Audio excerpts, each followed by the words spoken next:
Today we'll be performing a critical storage upgrade for a CCTVs and VR, replacing a 1 TB hard drive with a high-capacity 4 TB drive.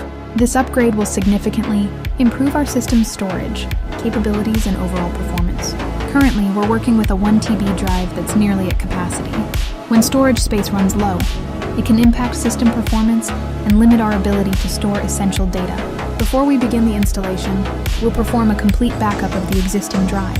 Safety first. The installation process involves 1. Powering down the system. 2. Disconnecting the old drive. 3. Installing the new 4 TB drive. 4. Reconnecting power and data cables.